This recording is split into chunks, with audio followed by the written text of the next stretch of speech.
BJP ప్రభుత్వం ఉండటం వల్ల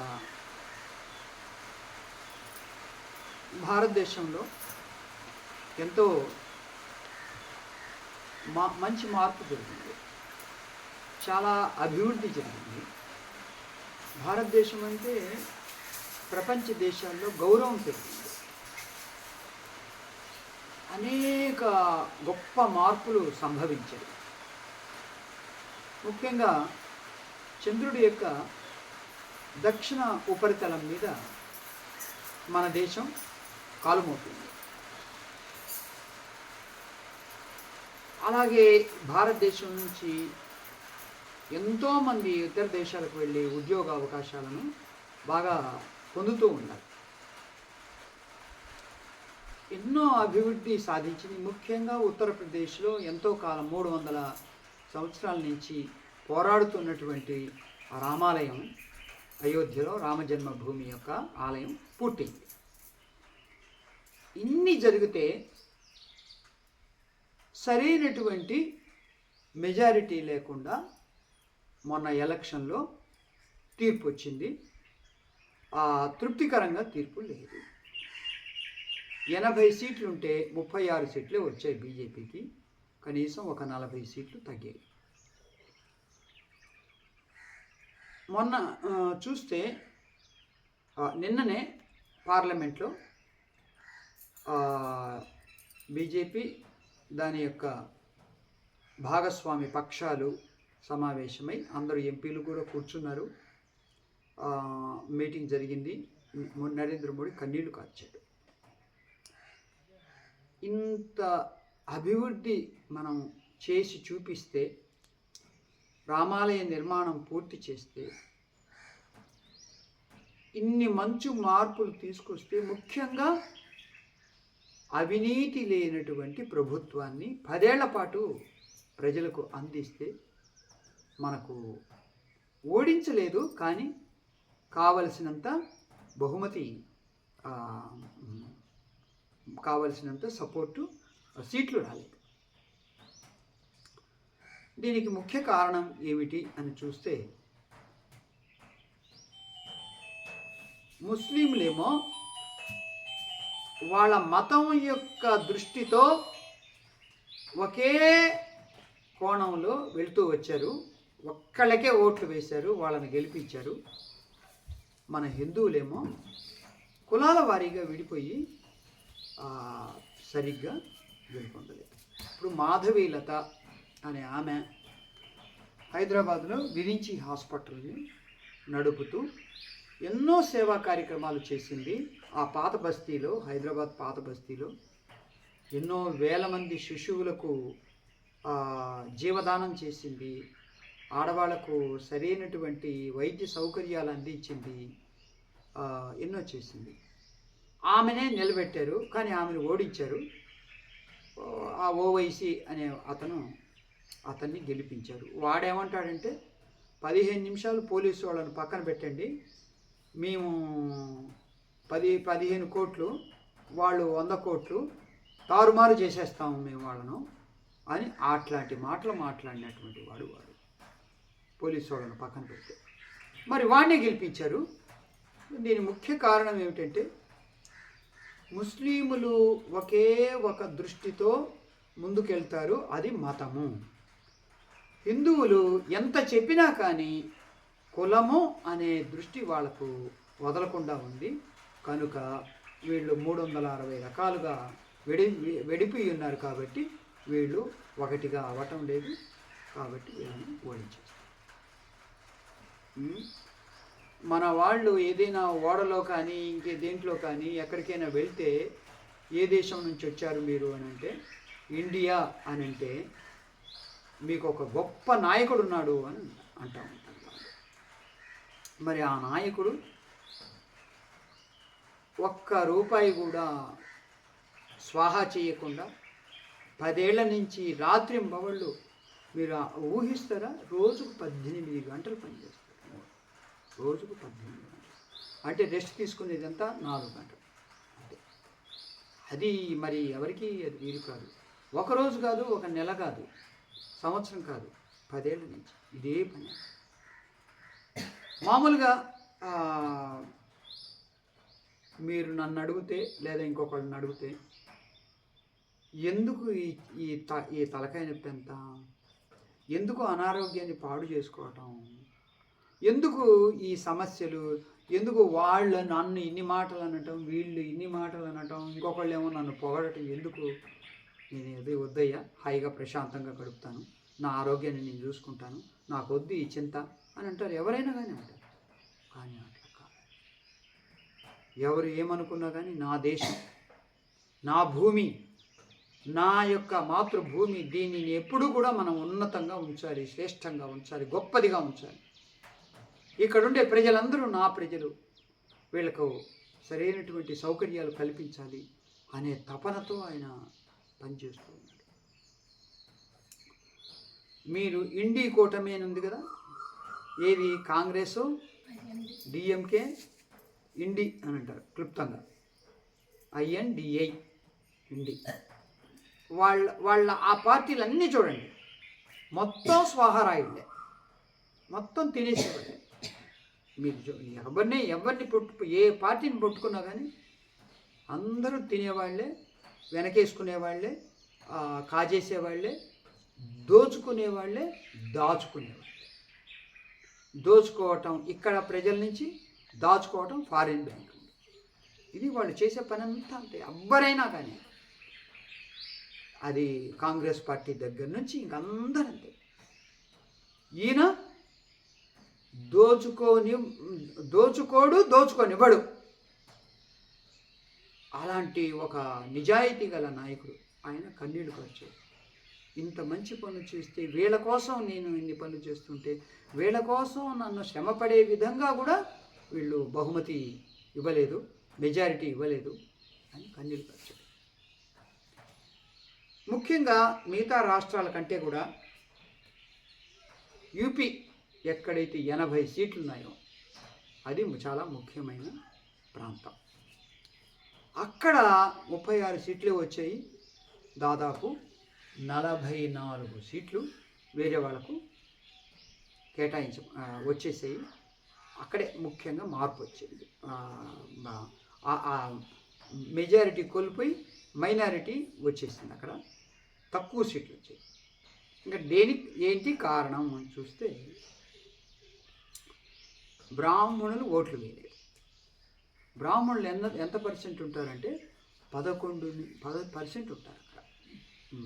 మనకి ఇక్కడ 1% కూడా ఉండదు. అక్కడ మాత్రం 11% ఉంటారు. వాళ్ళు ఓట్లు వేయలేదు. ఎవరు వేయలేదు. ఎందుకు వేయలేదు అంటే, RSS, బీజేపీ బ్రాహ్మణులను గౌరవించదు, బ్రాహ్మణులకు ప్రాధాన్యత ఇవ్వదు, అందువల్ల అని వీళ్ళు ఓట్లు వేయలేదు. ఇప్పుడు బ్రాహ్మణులు అనేవాళ్ళు కూడా హిందూ సమాజంలో ఒక కులం, ఒక తెగ, అంతే కదా. వాళ్ళని ఎక్కువ గౌరవించాలి. ఎందుకు ఉండాలి? అందరినీ గౌరవించినట్లుగా వాళ్ళను గౌరవిస్తారు. ఆ ప్రత్యేకత ఏంటి? కానీ అక్కడ ప్రత్యేకత మాకు ఉండాలి అని మొదటి నుంచి వాళ్ళలో వస్తుంది. హిందూ సమాజములో ఇదే ఒక పెద్ద క్యాన్సర్. మేము గొప్పవాళ్ళము అని వాళ్ళు అనుకునేసరికి వీళ్ళు అనుకుంటారు మేము గొప్పవాళ్ళమని వీళ్ళు అనుకుంటారు, వాళ్ళు అనుకుంటారు మేము గొప్పవాళ్ళమని వాళ్ళు అనుకుంటారు. అట్లాగా మేము గొప్పవాళ్ళం అని అందరూ విడిపోయేసరికి ఉమ్మడి శక్తి అనేది, ఉమ్మడి బలము అనేది పోయింది. దారాలన్నీ కూడా కలిపితే తాడవుతుంది. దారాలన్నీ నేను గొప్ప దాంతో కలవను, నేను గొప్ప దీంతో ఈ దారంతో కలవను అనుకుంటూ ఉంటే వాటిని సులభంగా తెంచేస్తారు, పడేస్తారు. అదే తాడైతే ఎవరు కలిగించారు. ఇదే అవుతూ ఉంది భారతదేశం. ఇది ఒక పెద్ద ఎక్కడి నుంచి వస్తూ ఉందో, ఎన్ని వందల సంవత్సరాల నుంచి ఇది వస్తూ ఉందో కానీ, మరి సైన్సు, టెక్నాలజీ, చదువు, డబ్బు ఇది పెరిగే కొద్దీ మనలో తెలివితేటలు పెరిగి ఆ ఉమ్మడి వారసత్వము అనేది రావాలి. నేను వేరు, వాడు వేరు, వీడు వేరు అనేటువంటి భావన పోవాలి. కానీ ఇది బలపడుతూ ఉంది. అది కనపడటం లేదు. అది ముందుకు రావు. ఇది చాలా ప్రమాదం భారతదేశానికి. ముందు ముందు ఏం జరుగుతుందో మీరు ఆలోచించండి. ఇప్పుడు ఇంత ఆంధ్ర రాష్ట్రంలో ఇంత ఘర్షణ జరిగింది కదా ఇప్పుడు 5 ఏళ్ల నుంచి. వాడిని పక్కకు నెట్టేశారు. చంద్రబాబును, టీడీపీని తీసుకొచ్చారు, జనసేనని తీసుకొచ్చారు, బీజేపీని తీసుకొచ్చారు. ఈ ఇష్యూస్లో ఏమేం చేశాడు జగన్ అంటే, వాడు అందరికీ డబ్బులు ఇచ్చాడు, కానీ రౌడీతనం చేశాడు. స్థలాల యొక్క పాస్బుక్ల మీద వాడి ఫోటో వేసుకున్నాడు. మరియు రోడ్డు లేదు, ఒక డెవలప్మెంట్ లేదు, ఒక కంపెనీ లేదు, ఒక అభివృద్ధి లేదు. ఎంతసేపటికి డబ్బులు ఇవ్వటం, ఈ విధంగా చేస్తూ వచ్చాడు అని ఇన్ని రకాలుగా మాట్లాడుకున్నారు.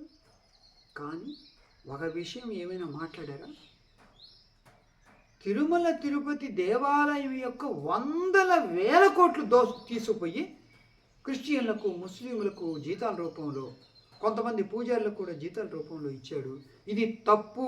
హిందూ మతాన్ని తొక్కేశాడు, హిందూ మతాన్ని నాశనం చేశాడు, క్రిస్టియన్ మతానికి వాళ్ళకు ప్రాబల్యం ఇచ్చాడు, అసలు వాడి వచ్చిందే దానికోసము అనే మాట ఎవరైనా మాట్లాడారా? ఎవరు మాట?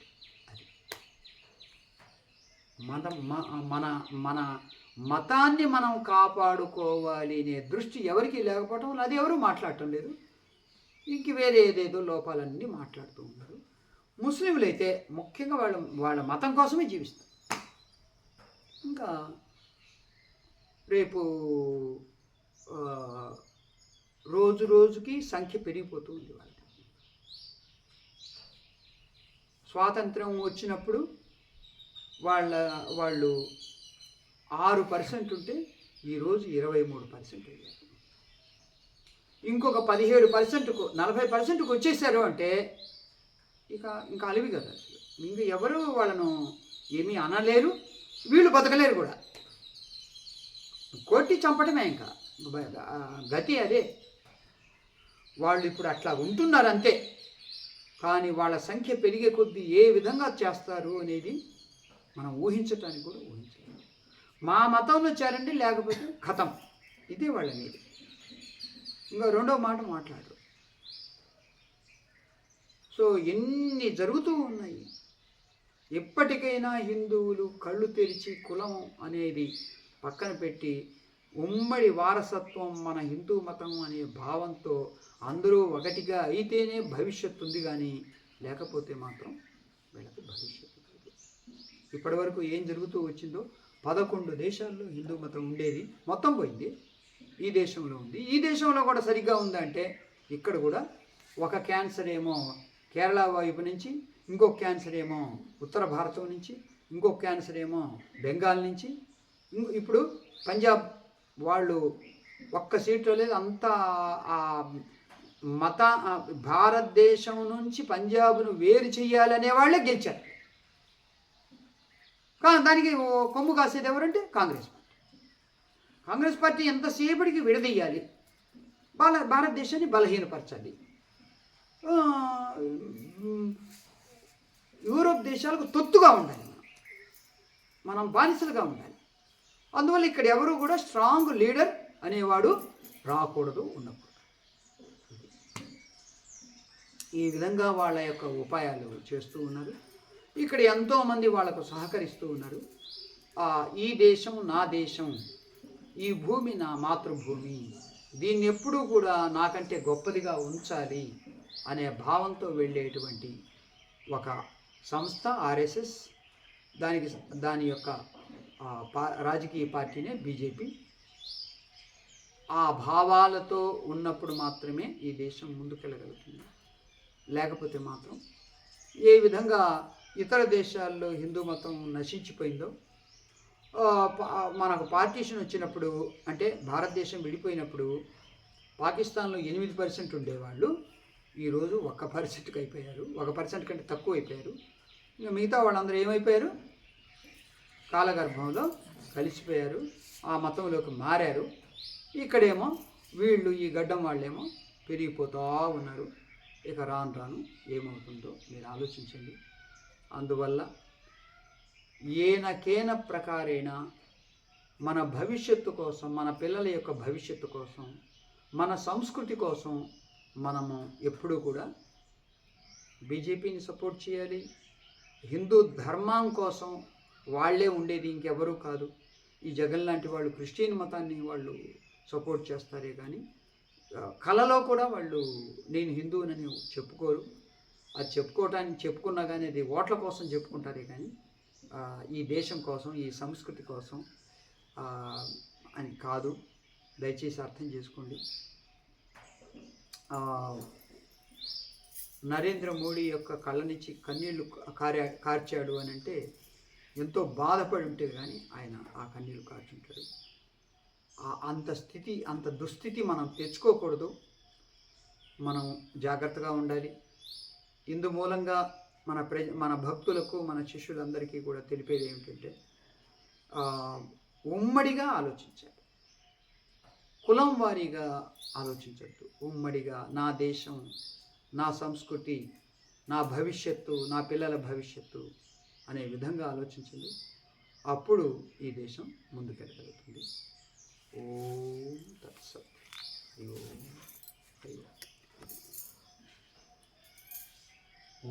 పూర్ణమదః పూర్ణమిదం పూర్ణాత్ పూర్ణముదచ్యతే పూర్ణస్య పూర్ణమాదాయ పూర్ణమేవావశిష్యతే.